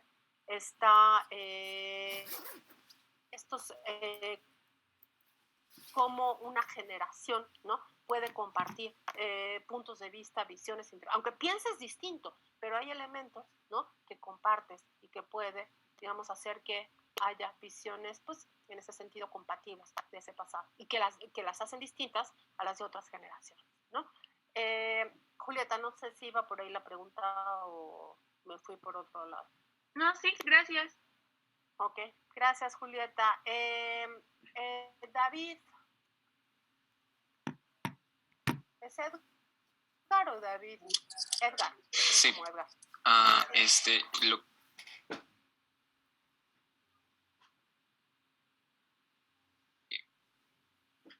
Bueno, la muy estructurada de la historia y la historiografía, y yo creo que da para muchas reflexiones, porque refuta a autores, porque alude a ciertas circunstancias a lo largo del tiempo. Y entonces yo quería hablar, por ejemplo, de lo que decía hace un rato usted, me parece, y aludir también a la lectura, cuando habla sobre el hecho de que, por ejemplo, en la etapa de Ilustración y en la Edad Media se le daba, es decir, la historia en sí misma le daba un sentido. La gente de aquellos tiempos le daba un sentido a su vida a través de la historia y lo entendía muy bien, ¿no? Entonces me parece que en nuestros tiempos eso no sucede, sería más bien como una actividad de reivindicación a la historia, no porque se interpreta de diferentes formas y porque generalmente si alguien no está dedicado a ello no tiene una noción exacta sobre ello y pues no le importa mucho. Entonces, en ese sentido, también quería aludir a esta visión que usted decía hace un rato sobre en qué momento el individuo, da un sentido. O sea, cómo el individuo se acerca a la historia. Por ejemplo, el maestro Luis Villoro, que él, digamos que abarca el tema zapatista y hace reflexiones de ello a través de una indagación por medio de los problemas indigenistas que se han albergado a lo largo del tiempo, pero partiendo desde una reflexión que en su momento era actual. Entonces, en ese sentido yo pienso más bien que se abarca la historia por cuestiones actuales, independientemente de algunas otras cosas, de situaciones físicas, de cómo yo me haya desarrollado como individuo. Yo creo que el contexto en el que uno está inmerso lo hace a uno volver a los problemas del pasado y replanteárselos, y así pues se va haciendo el ejercicio de la historia.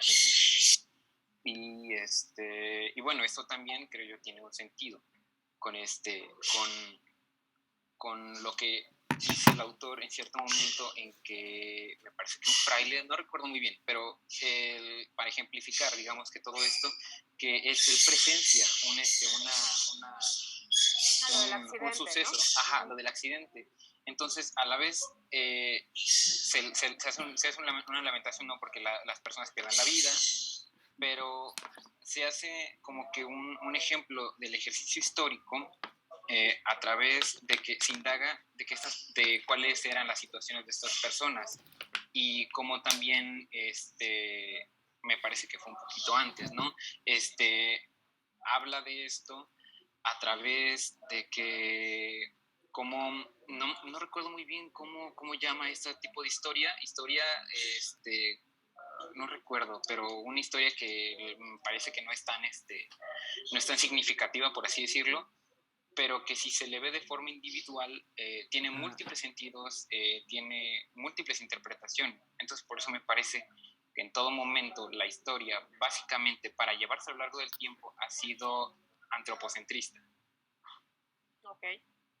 Ok, y es la base de la definición misma de lo histórico, ¿no? O sea, en una concepción contemporánea, obviamente, estamos pensando, pero también hay que pensarlo desde la perspectiva de sus orígenes, ¿no? O sea, el propio Heródoto, en fin, al acuñar este término, pues está hablando de esta indagación, ¿no? Justamente, y que vincula con un acto humano, ¿no? Que tiene que ver con buscar, indagar, documentar, etcétera, para recuperar una memoria. Muchas gracias, Edgar. Elena. Pues a mí me gustó bastante la lectura. Me gustó mucho esta idea de que la historia está viva. Bueno, es como algo que está vivo y que está como inmerso en nosotros, porque como la creamos al manipular constantemente estos significados, y me gusta como esta dialéctica que crea que está en torno a la creación de los significados y que está en constante flujo, y nada más eso. Ok, muchísimas gracias, Elena.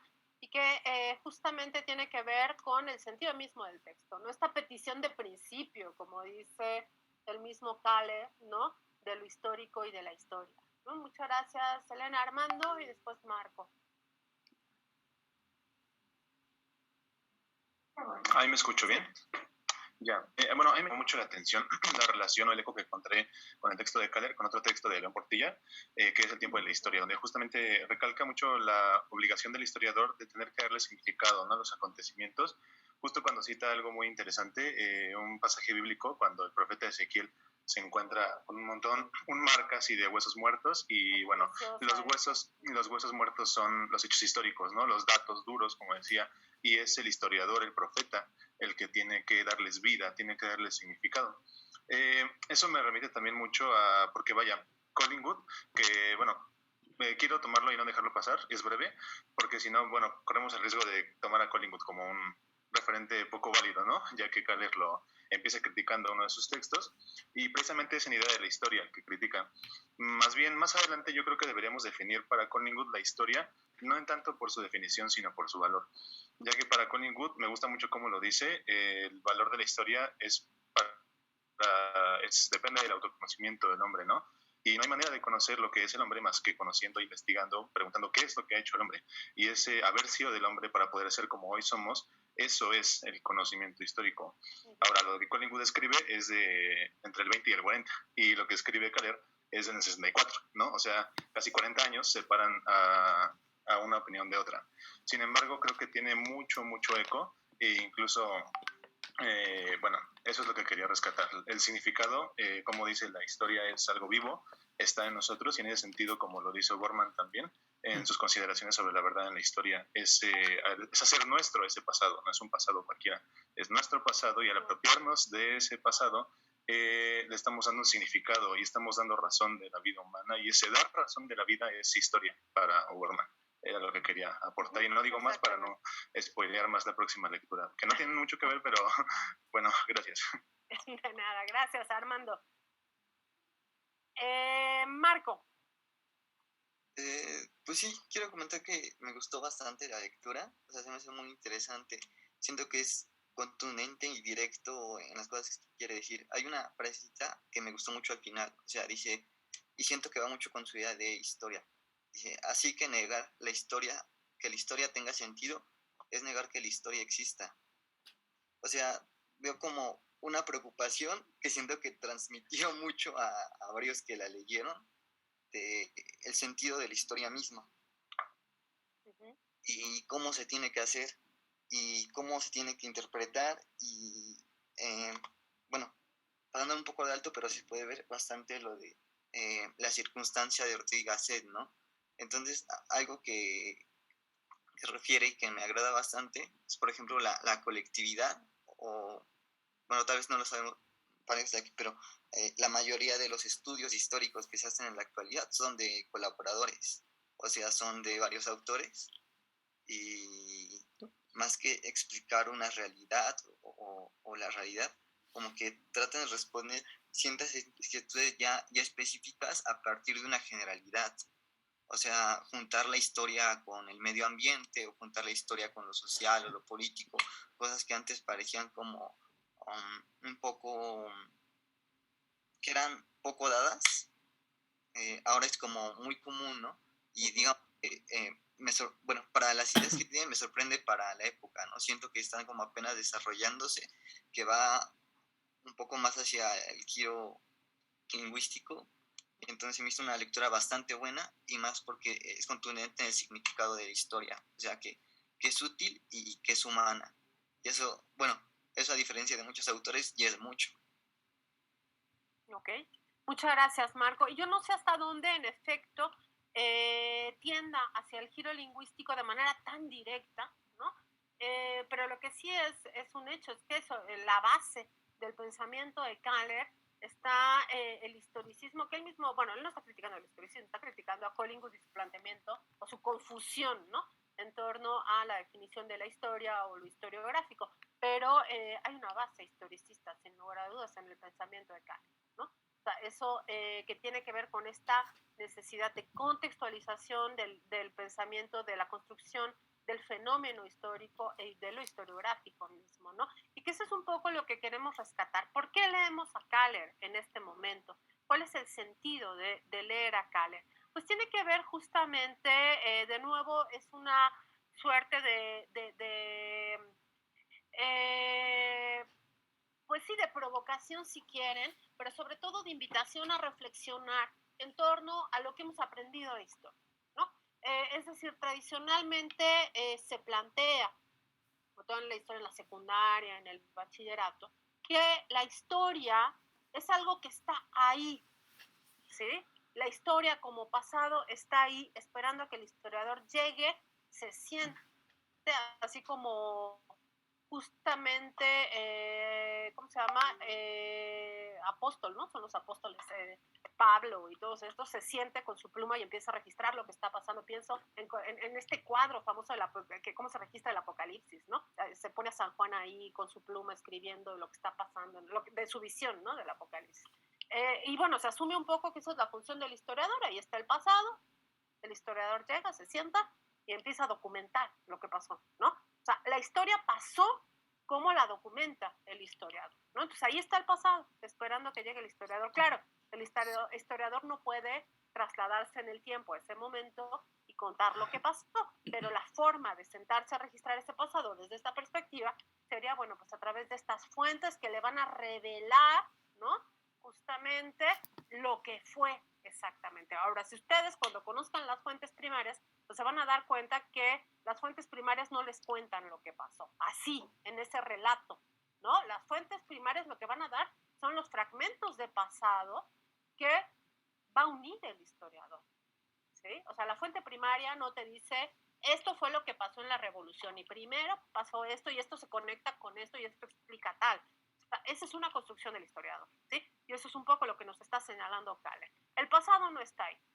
Así, en esa coherencia, ¿sí? Que como conocemos el pasado, la Revolución Mexicana, o sea, si pudiéramos viajar en el tiempo como historiadores, sentarnos, ¿no? A ver qué pasó en 1910, etcétera, no veríamos lo que vemos en los libros de texto o en las explicaciones. Vamos a ver los acontecimientos y nosotros vamos a establecer, esto es importante porque se va a conectar con esto y con tal y tal y tal y tal que va a pasar después. Sí, pero insisto, esas conexiones se establecen a posteriori. En el momento aquello pasan las cosas, ¿no? Ahora, ¿qué define que en la historia se destaquen, que los hechos históricos que se destaquen sean unos y no otros? Pues es de nuevo la forma en que se le atribuye importancia o significado en ese pasado, ¿sí? Y en eso, por ejemplo, la preocupación de Daniel, hay un cierto acuerdo, ¿no? En ciertas cosas que se vuelven relevantes. O sea, hay un acuerdo en que, pues, la caída de Tenochtitlan es relevante, por ejemplo, ¿no? Por pensar en un hecho histórico, ¿no? Claro, podríamos ahora, sobre todo, cuestionar si es caída o qué nombre le ponemos, ¿no? Eso es interpretación. O sea, ponerle nombre es interpretar también ese pasado. Y podemos pensar un acontecimiento tal cual, ¿no? La caída de Tenochtitlan. Pero bueno, independientemente de eso, ahí está, hay un cierto acuerdo. Pero eso no quiere decir que el día de mañana a lo mejor los historiadores decimos, no es tan relevante, es más relevante otra cosa, ¿no? Y rescatemos ese acontecimiento. Entonces, insisto, los acontecimientos no están ahí mismo, o sea, esperando al historiador que llegue, sino que es el mismo historiador quien va tomando decisiones sobre qué recupera y qué no recupera de las fuentes mismas que está consultando, ¿sí? Tal está, volvemos al punto, consulta fuentes históricas, etcétera, y es a partir de esas fuentes que va definiendo qué acontecimientos va a destacar, ¿sí? En la conquista pasaron muchas cosas. ¿Por qué destacamos los historiadores ciertos elementos? Bueno, pues porque son los que consideramos relevantes para nuestra explicación de ese acontecer. Pero puede ser que otro historiador considere que otros son los elementos relevantes para explicar ese pasado, ¿sí? Entonces, otra cultura, ¿no? ¿Perdón? U otra cultura también, ¿no? O sea, por ejemplo, lo vimos en estas conmemoraciones con el lado español, que de hecho muchos de mis compañeros habrán notado que se hizo muy popular alguna publicación de un portal español que hablaba sobre, se festejaban 500 años de la derrota de los aztecas porque eran un pueblo sanguinario y no sé qué tanto, y se armó todo un problema ahí. Y ya, entonces también dependería por cultura, ¿no? Efectivamente, del partido Vox. Entonces también de repente, ¿qué es lo que una cultura resalta y qué es la otra, ¿no? En el caso de México, pues está el indigenismo, ¿verdad? Que hoy en día con el gobierno actual, pues hay toda una efervescencia al respecto por rescatar esta cultura indígena. Y por el lado español está la otra, ¿no? De liberamos a los pueblos y de la barbarie y etcétera, etcétera, ¿no? Exactamente. Ahora, que hay que pensar que esa interpretación no necesariamente esta de Vox es la interpretación de todos los españoles, por ejemplo, ¿no? Si podemos generalizarlo como español, pero es otra historia. No necesariamente hay que pensar que es generalizada. Y aquí en México también tenemos quienes piensan que en efecto la llegada de los castellanos en el siglo XVI implicó el inicio del proceso de civilización de los pueblos bárbaros que aquí vivían, ¿no? O sea, eso también opera, o sea, no es nada más que una cuestión de ellos españoles, nosotros mexicanos, sino que tiene que ver con otros elementos, y es un poco lo que tenemos que ir dilucidando, también con ignorancia muchas veces, ¿no? Ignorancia de la historia misma del pasado, ¿no? Pero bueno, y un poco esto, como bien señala Ricardo, es un elemento también, ¿no? Que hay que considerar en estos puntos de construcción de significado. Entonces, bueno, volvemos a Kaller, ¿no? Es lo que Kaller nos quiere señalar. El pasado es una cosa, la historia es otra, la historiografía es otra, ¿sí? La historia, ese pasado del cual va a brevar de alguna manera el historiador, también es una construcción del historiador. ¿Por qué? Pues porque es el historiador quien va a seleccionar, ¿no? ¿Qué de ese pasado? Esto con esto, con esto, con esto tiene un significado, ¿sí? Entonces, eso es una construcción. Pero en lo que va a enfatizar justamente Kaller es cómo, o sea, para que ese pasado tenga un sentido, implica una organización del caos de lo que es el pasado, implica una organización, darle una coherencia, y quien hace eso es el historiador, ¿sí? Que conecta una cosa con otra. Eso de organizar, vincular y dar coherencia, eso es la interpretación. Eso es la interpretación en la historia, ¿sí? Si yo conecto una cosa con otra y le doy cierto sentido, o sea, cierta coherencia, estoy significando el pasado. Por ejemplo, en una afirmación, y aprovechando esto que estaban señalando, ¿no? Si yo digo, la conquista de México fue el inicio del proceso civilizatorio de los pueblos americanos que eran unos bárbaros, estoy significando esos acontecimientos, ¿sí? Si yo digo, la conquista fue el inicio de la discriminación y el racismo en México, le estoy dando otro significado, ¿sí? Y están en los polos, ambas significados, y son interpretaciones de ese pasado que se basan en un contexto objetivo de un proceso que implicó el sometimiento, podemos pensar, ¿no? La guerra, el sometimiento, en fin, ¿no? Una serie de fenómenos que conocemos. Pero estoy atribuyendo distintos significados. Los acontecimientos pueden ser los mismos, pueden, no necesariamente. Pero la conexión que yo establezco entre ellos me lleva a sacar conclusiones distintas, ¿sí? Y eso es la interpretación.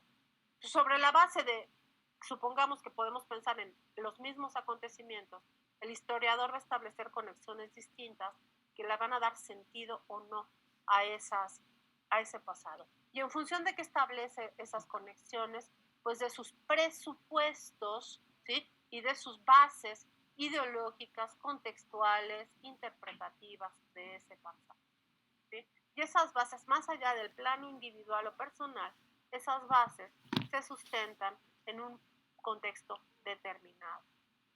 Si yo crezco en un contexto donde aprendo que el origen de todas las cosas se debe a una divina providencia que bla, bla, bla, bla, bla, ¿no? Pues entonces voy a explicar ese pasado en función de esos términos, ¿sí? Y eso quiere decir que soy un ignorante, no. Simplemente mi contexto es distinto al de un hombre ilustrado del siglo XVIII, ¿no? Que va a estar pensando el pasado en función de principios que apuntan hacia el progreso, la civilización, etcétera, etcétera. Osmar. Y los referentes van a ser otros. Y la forma de explicación va a ser otra. Los presupuestos de los que va a partir son otros, ¿sí? Y como un individuo formado en una universidad, en la UNAM, en la carrera de historia en el siglo XXI, bueno, pues va a tener otros referentes, otros presupuestos y otras formas de plantear esas explicaciones. Ninguno es mejor que el otro, ¿sí? Simplemente están respondiendo a presupuestos y a necesidades distintas. ¿Sí? ¿Por qué? Porque para el hombre o la sociedad en la Edad Media, la historia tiene un sentido particular, sí, que tiene que ver con la explicación de la historia de la salvación o con la historia de la salvación, hoy en día ya ha perdido ese sentido, tiene otro sentido. ¿Sí? Entonces van a ser funciones distintas. Viridiana. Con lo que, bueno, con base a lo que dice, me parece que es como si los historiadores y las historiadoras, disculpen, a lo largo del tiempo es como si tuvieran un rompecabezas y en un principio las piezas fueran más pequeñas o en menor cantidad porque había menos visión de pues distintas opiniones. Creo que ahora como pues podemos comunicarnos de una manera más sencilla entre nosotras, hay muchísima más difusión y hay muchísimo más pues como que conocimiento de otras culturas. Podemos tener más piezas en ese rompecabezas que son esas fuentes primarias que usted mencionaba y simplemente armar una imagen más grande y más completa, con más detalle de hechos que en un principio pues se veían muy limitados al conocimiento que teníamos. En especial, como bien menciona, me parece que la religión ha sido un determinante a lo largo del tiempo para contar esa historia. Muchísimos de los textos que hablan de la historia de la conquista precisamente vienen de esa visión de pues es que son bárbaros porque no predican lo mismo que este lado del mundo que es civilizado, la ropa, la manera de hacer la guerra también hace como una distinción muy importante entre un pueblo y otro. Y me parece que como historiador lo que más me gusta de esa descripción es que un historiador simplemente se mantiene al margen y junta las piezas y cuenta cómo basándose en esa evidencia pasó lo que pasó porque pues no todos estuvimos ahí. Entonces por eso siento que es que sale a discusión los diferentes puntos de vista, pues es que son tiempos diferentes, con herramientas diferentes y con capacidades de ver al mundo completamente diferentes, que es lo que van a afectar a la manera en la que se cuenta esa historia. Y referente a la, bueno, ahora que está, como dice usted, muy de moda esto de la conquista de México, pues está padre que van saliendo como a flote personajes que mucha gente no conocía, ¿no? Como dato curioso, yo a mi hijo más pequeño le quería poner Cuitláhuac y no me dejaron, que porque lo iban a molestar en la escuela, ¿no? Que porque le iban a hacer burla y que porque le iban a poner apodos y a mí eso como que me hizo sentir como muy mal, ¿no? Porque yo pues digo, es que Cuitláhuac era un guerrero muy fuerte y me parece que fue un personaje importante en la historia de la conquista de todo ese paso y cómo la gente que no se pone a ver las raíces de nuestros nombres, de nuestros, pues sí, nuestros antepasados, les parece como motivo de burla. Y pues no, su papá no estuvo de acuerdo en que le pusiéramos Cuitláhuac al niño, pero le siguen diciendo Cuicui, porque pues es como, tu mamá la que te iba a poner Cuitláhuac, jajaja, ¿no? Y pues yo tengo una visión diferente, porque para mí fue un guerrero, que pues mi bebé para mí también era un guerrero, pero para mi familia y la familia de mi novio es un nombre chistoso, es un nombre que da risa. Entonces justamente ahí se ven como las visiones distintas de una misma realidad, que fue pues, un personaje que existió. Entonces sí me parece como muy curioso cómo incluso dentro del mismo seno familiar hay una historia diferente de de un mismo hecho. Y pues imagínense. Pero es, Viridiana, una historia, o bueno, hay una historia diferente o una interpretación diferente. Ajá, sí, una interpretación diferente. A mí me gusta muchísimo, muchísimo leer y diferentes cosas, ¿no? Así como, pues yo fui en una escuela católica, no predico la religión católica, entonces a mí también se me inculcó esa historia de, mire, nosotros venimos de una pareja que creó un ser superior, bla, bla, bla, bla, y entonces cuando me abro a otras posibilidades es como, wow, esto es completamente distinto y viene de un mundo diferente y empiezo a leer la historia de mi nación y cómo hay como la historia de que fuimos creados de maíz y que hubo los hombres de lodo y todo eso, y se me hace una historia que va más acorde a la realidad que vivo como mexicana, ¿no? Pero no hay tanta difusión. Si yo le cuento pues esa historia a alguien que profesa una religión, específicamente va a ser así de, por favor, ¿cómo crees que vamos a nacer del maíz? Pero pues si nacimos de una costilla, o sea, ¿cómo?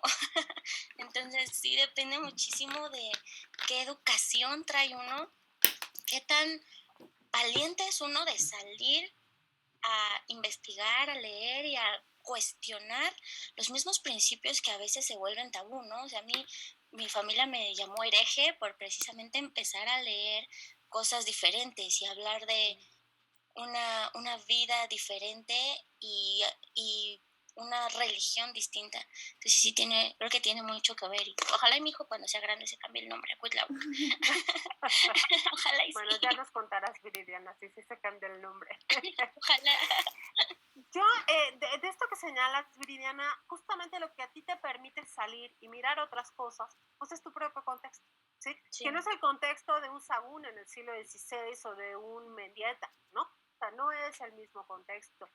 Y ahí es donde es muy importante, ojo, no todos los escritores europeos que escribieron sobre el México antiguo decían que eran un puño de bárbaros, ¿no? O sea, para nada. De hecho, muchas de estas grandes valoraciones que tenemos de los pueblos indígenas las construyen estos autores europeos, los frailes principalmente, franciscanos, dominicos, etcétera, son quienes van a establecer todo este proceso de de recuperación de la historia y las tradiciones indígenas, ¿no? Y también de revaloración o de valoración de estos pueblos indígenas, ¿no? De hecho, muchas de las fuentes, la gran mayoría de las fuentes que tenemos sobre estos pueblos vienen de estos autores, o sea, Sagún, etcétera, ¿no?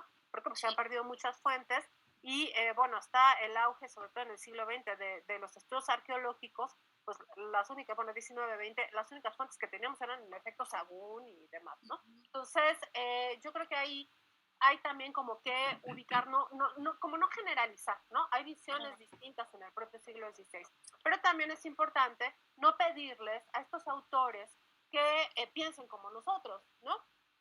Sí. O sea, justamente ellos desde sus propios referentes están tratando de interpretar y de explicar y darle sentido a ese pasado, ¿no? Ya lo iremos viendo gradualmente, justo nos vamos a enfrentar a estos autores, ¿no? De siglo XVI, siglo XVII. En teoría deberíamos llegar hasta el 18, no vamos a llegar, el 18 lo vamos a ver el próximo semestre, pero 16, 17 ya con eso me doy por bien servida, ¿no? Y en este esfuerzo de entender, de comprender a estos autores, cómo ellos significan ese pasado, a qué pasado van, para qué van ese pasado y qué significado le atribuyen. Pero esto es muy importante, ¿sí? Lo que nos interesa es entender el significado que le están dando al pasado, ¿no? ¿Para qué están yendo y qué significado le dan? Porque eso nos habla del pensamiento de una sociedad, ¿sí? De una sociedad sin llegar a decir es que eran bárbaros o eran unos fanáticos religiosos. Esa no es nuestra función. Nuestra función es entender, no enjuiciar al pasado, sino entender ese pasado. Esa es nuestra función como historiador, ¿sí? Porque si no somos capaces de entender a los individuos, a la humanidad en su propio contexto, ¿sí? ¿Hasta dónde seremos capaces hoy en día, en efecto, de construir visiones empáticas al mirar a otros? Eso es lo que estamos haciendo al mirar al pasado también. Hoy en día no piensan igual que nosotros otras sociedades. Esa posibilidad de mirar al otro, la otredad famosa, como le llaman algunos, empáticamente, pues pasa también por mirar empáticamente ese pasado, ¿sí? Hay que valorar, sí se puede valorar ese pasado, sí, sin lugar a dudas, pero hay que valorarlo con sus propios referentes, ¿sí? Querer pensar que, por ejemplo, decir, eran unos bárbaros los castellanos que llegaron a la Nueva España porque no fueron capaces de entender que los pueblos indígenas pues tenían una cosmovisión distinta y veían al hombre de distinta manera y su visión del mundo era otra, y decir, bueno, eran unos bárbaros los castellanos por no entender eso, pues sería acometer la empresa de manera inadecuada, anacrónica, y sobre todo cometer una injusticia en términos históricos, ¿no? Hoy en día, ¿sí? Decir, cuando nuestro contexto, nuestro conocimiento es otro, pues si alguien dice, ¿no? O valora a los pueblos antiguos en esos términos, pues podemos valorarlo, enjuiciar si quieren desde esa perspectiva, pero pensar que Sahagún o que Cortés, ¿no? Es un bárbaro porque no entendió a los pueblos antiguos como los entendemos hoy en día, después de que se han desarrollado una serie de aproximaciones y del desarrollo histórico mismo de las sociedades, pues es no entender el proceso histórico mismo. No sé si me estoy explicando, solo lo estoy haciendo bueno. Pero, o sea, mi punto es, tenemos que entender en su propio contexto. Primero, lo primero es entender. Ya después valoramos, pero primero tenemos que entender. ¿Sí? Y tenemos que valorar en función de sus propios referentes, en función de las posibilidades mismas que tenía la humanidad en ese contexto, ¿sí? Piensen, y ya nos adentraremos en ello, y con esto voy a cerrar porque ya estamos a punto de terminar, concluir la sesión del día de hoy. Es que, no se me fue la onda, estaba dándole ingreso a un compañero de ustedes. Bueno, justamente lo que tenemos que entender es que son contextos distintos, no podemos pedirles, ¿no?, que piensen de la misma manera que nosotros, y tenemos que entender ese pensamiento. Primero, eso es lo primero que hay que hacer, ¿no? Ah, sí, ya sé qué iba a decir. Pensemos en un contexto donde desde la perspectiva, por ejemplo, de Castilla se asume como defensora de la fe, y la fe es el camino a la salvación. El pensamiento providencialista, ya lo veremos, ¿no?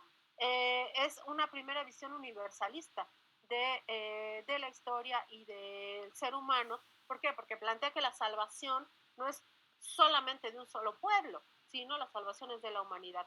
Y si se asumen a cargo de esta labor de salvación de las almas, ¿no?, pensaríamos, pues para los frailes, por ejemplo, franciscanos, ellos creen profundamente en eso y creen que la única vía de salvación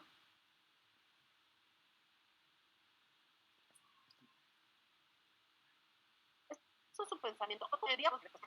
¿Sí? Pero eso somos hoy, ¿sí? En el siglo XVI realmente había elementos para que se pensara de otra manera. Había elementos.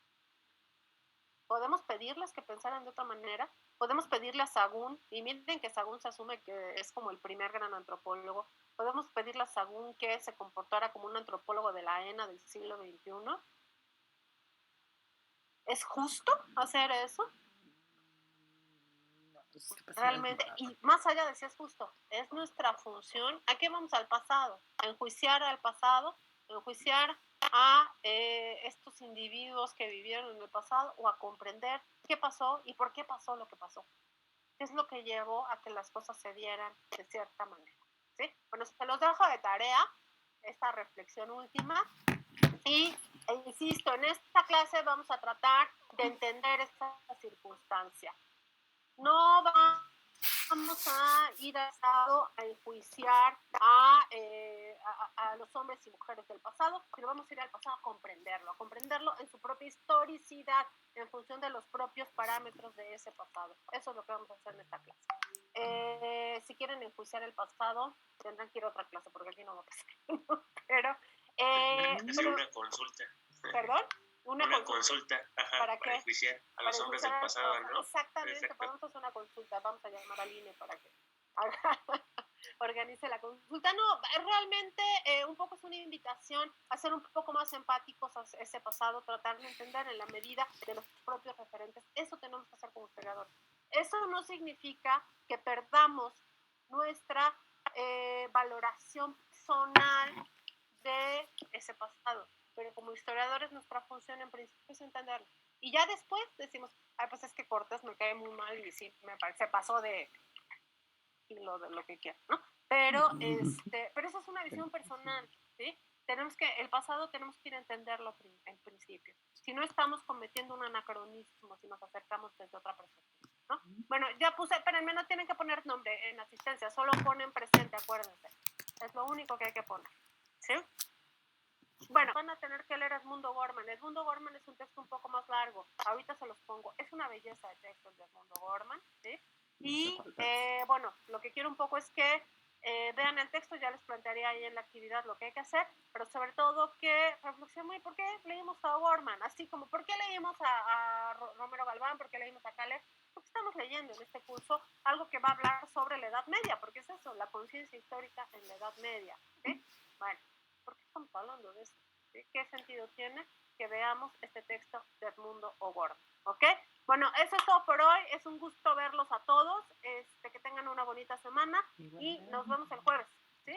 Que les vaya bien. Y lean a Edmundo O'Gorman. Gracias, profe. Hasta luego. Gracias. Nos vemos. Gracias.